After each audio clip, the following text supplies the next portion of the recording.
Do you see what I see? There's no birds there. It is a beautiful day. And there's one bird back there. Oh, he just took off. The birds left. Oh my goodness. I went from what, 3,000 or more to one? Okay, there's another one out there. Let's talk about what's going on. But it's good news for you. We're going to tell everybody they've got good news. So let's walk over here and see where all the hummingbird feeders are. Why is it good news that I have no hummingbirds? Well, that's not exactly true. It is a beautiful sunny day today. And as you can see, the orange trees look gorgeous, but look down there. See that orange tree over there? That's got all that white? Those are flowers. There's multiple things going on, but I think you're going to be excited to know that the hummingbirds are heading your way. 2 days ago, they started to disappear. We had thousands here. I could barely keep up with all the formula I was making. They were everywhere. You would just walk out here and be black with hummingbirds. I even got some new flowers just to put out for the hummingbirds. And lo and behold, 2 days ago, I noticed there's not as many. I'm not going through 4 gallons, 5 gallons of food a day. I'm now down to 4 to 3 gallons. And then all of a sudden, I was down to 2. My gallons have gone in half. So I can trim down some of these feeders. I don't have to have so many. There's a little Rufus there because they've moved on. And why have they moved on? I always talk about weed abatement, but there's plenty of mustard grass growing there with beautiful yellow flowers, and we have all kinds of stuff here.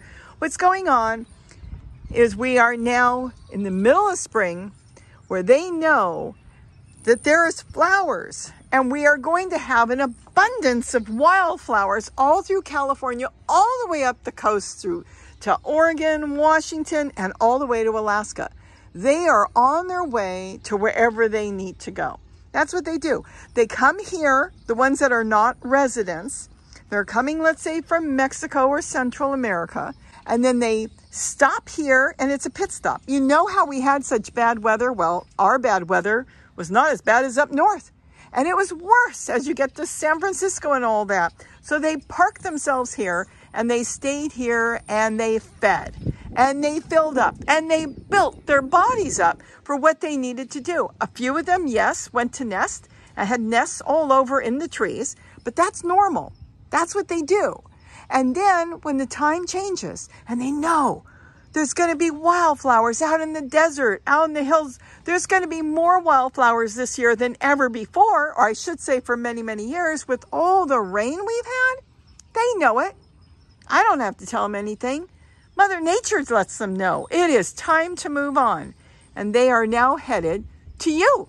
So for you that are waiting there to get your feeders out, get your feeders out because they are headed your way. And you want to make sure that when they come through, they see your feeders. Because if they see your feeders and they want to park themselves there, your hummingbirds will stay there. Not all of them go all the way to Alaska. Of course not. A lot of them go different places. They're going to go through central United States. They're going to go everywhere, through the Midwest, whatever way they want to head. They do not migrate in a large group. They just go. They're not going with each other. They're not like geese that will take off all in a flock and work together to go where they're going. They're all headed in different directions, and they're doing it on their own. They're going to stop as they're traveling because they're going to see flowers. They'll park themselves there, and maybe they'll even decide to stay there, or they'll stay there for a while until they know it's time to go. Our nights now are 50 degrees, where we have been in the 30s, and then we got into the 40s, and now we're 50, which is perfect for gardening, perfect for a lot of birds that live here, and for them, they know it's time to move on. Not just because the nights are warm, but because they know that they can get more food and better food and what they want up north or whatever direction they're going in. So this is kind of a heads up for you to know that if you are waiting for them, and you usually get them in April or even May, they may show up earlier because the weather is changing. They're full of energy. They built their little bodies up and they're going. It's been a tough winter for them because coming here, we're normally quite warm in the winter and we have been exceptionally cold. And now they have stayed here and know it is time to move on, and that's what they've done in huge numbers. Now, we are still going to have probably 1,000 birds plus a day. And what they do now is they're feeding all over the hillsides where there's flowers. They're going into the citrus trees. They're going to whatever plants are flowering because their number one food is nectar. That's what they want. They don't want what I put out unless they need it. They want what Mother Nature wants them to have, and that is nectar from trees, pollen, and insects. And then they'll build their nests and they'll have their babies, the females. And then remember, the female does the entire work herself. The male doesn't help build a nest. The male does nothing. All he does is breed with the female and goes on and finds another female. Dad is not in the picture at all. So these little guys, the ones that were here, decided to have babies, and then some of them stayed, which is normal because we do have birds that stay here, and then other ones will move on. And this is what goes on. And I'll be coming back probably in September to tell you, guess what? They're here because all of a sudden we'll go from one day having next to nothing. When I say next to nothing, I'm talking 1,000 birds. And suddenly it will go into the thousands. And I notice those numbers more so during the day because when we have a large abundance of birds here, the feeders are being emptied all day. Even on nice days like today, they still come in and feed because they can't find enough food when they're in large numbers like that on the move. So they make it easier for themselves, just like you would make it easier on yourself, to come in and feed in between as they're feeding on the flowers and looking for insects in the gardens.